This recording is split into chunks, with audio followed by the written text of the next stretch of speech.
കോഴിക്കോട് പന്തീരാങ്കാവിൽ പട്ടാപ്പകൽ സ്വകാര്യ ബാങ്കിനെ കബളിപ്പിച്ച് 40 ലക്ഷം രൂപയുമായി കടന്നുകളഞ്ഞ പ്രതിക്കായി അന്വേഷണം ഊർജിതമാക്കി പോലീസ്. പന്തീരാങ്കാവ് സ്വദേശി ഷിബിൻലാലാണ് പണം തട്ടിപ്പറിച്ചു കടന്നുകളഞ്ഞത്.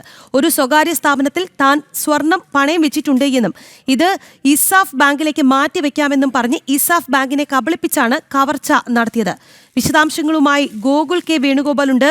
ഗോകുൽ, പ്രതിക്കായിട്ടുള്ള അന്വേഷണമാണോ ഇപ്പോൾ ഊർജിതമാക്കിയിരിക്കുന്നത്? ഇയാളെക്കുറിച്ചുള്ള കൂടുതൽ വിശദാംശങ്ങൾ എന്തൊക്കെയാണ്?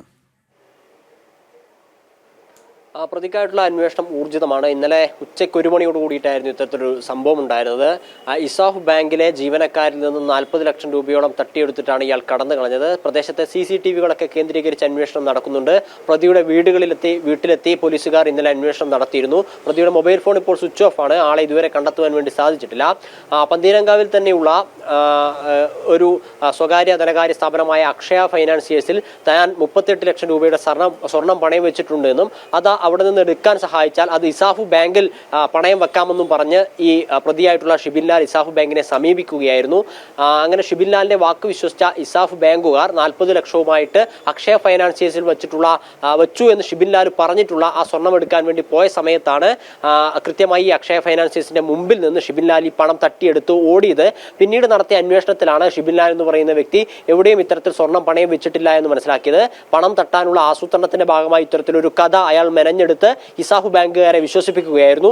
നേരത്തെയും സമാന രീതിയിൽ ഇയാൾ ഇത്തരത്തിലുള്ള കഥ ആസൂത്രണം ചെയ്യുകയും മറ്റ് സ്വകാര്യ ധനകാര്യ സ്ഥാപനങ്ങളെ സമീപിക്കുകയും ഒക്കെ ചെയ്തിരുന്നു. അതായത് അക്ഷയ ഫൈനാൻസിയേഴ്സിൽ താൻ 38 ലക്ഷം രൂപയുടെ സ്വർണം വെച്ചിട്ടുണ്ട്, അത് എടുക്കാൻ സഹായിച്ചു കഴിഞ്ഞാൽ ആ സ്വർണം നിങ്ങളുടെ ധനകാര്യ സ്ഥാപനത്തിൽ വെക്കാമെന്ന് പറഞ്ഞ് വേറെ 2 ഇസാഫ് അല്ലാത്ത മറ്റു 2 ധനകാര്യ സ്ഥാപനങ്ങളെ അവർ സമീപിച്ചിരുന്നു.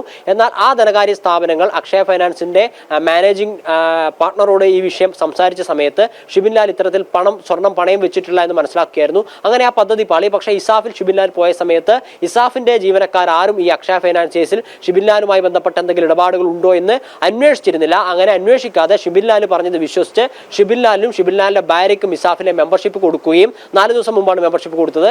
ഇന്നലെ ഈ സ്വർണം ടേക്ക് ഓവർ ചെയ്യാൻ ആവശ്യമായിട്ടുള്ള പണവുമായി അക്ഷയ ഫൈനാൻസിയേഴ്സിന്റെ മുമ്പിൽ എത്തിയ സമയത്താണ് ഇത് തട്ടിപ്പറിച്ച് കടന്നു കളഞ്ഞത്. ഒരു കറുത്ത സ്കൂട്ടറിലായിരുന്നു ഷിബിൻലാൽ കടന്നു കളഞ്ഞത്. അതുൾപ്പെടെയുള്ളവ കണ്ടെത്താനുള്ള അന്വേഷണ പോലീസിന്റെ ഭാഗത്തുനിന്ന് ഉണ്ടായിട്ടുണ്ട്. ഒരു സിനിമാ കഥയൊക്കെ വെല്ലുന്ന രീതിയിൽ ഒരു കഥ ആവിഷ്കരിച്ച് അത് വിശ്വസിപ്പിച്ചിട്ടായിരുന്നു ഷിബിൻലാൽ ഇത്രയധികം തട്ടിപ്പ് നടത്തിയത് എന്നുള്ളതാണ് പ്രധാനപ്പെട്ട കാര്യം. ആ പട്ടാപ്പകലാണ് ഇന്നലെ ഉച്ചയ്ക്ക് 1 മണിയോട് കൂടിയിട്ടായിരുന്നു ഇത്തരത്തിലൊരു നഗരത്തെ ആകെ നടുക്കുന്ന ഒരു കൊള്ള നടന്നിട്ടുള്ളത്. പോലീസ് അന്വേഷണം ഊർജിതമാണ്. നഗരങ്ങളിലെ CCTV-കളൊക്കെ കേന്ദ്രീകരിച്ച് അന്വേഷണം നടക്കുന്നുണ്ട്.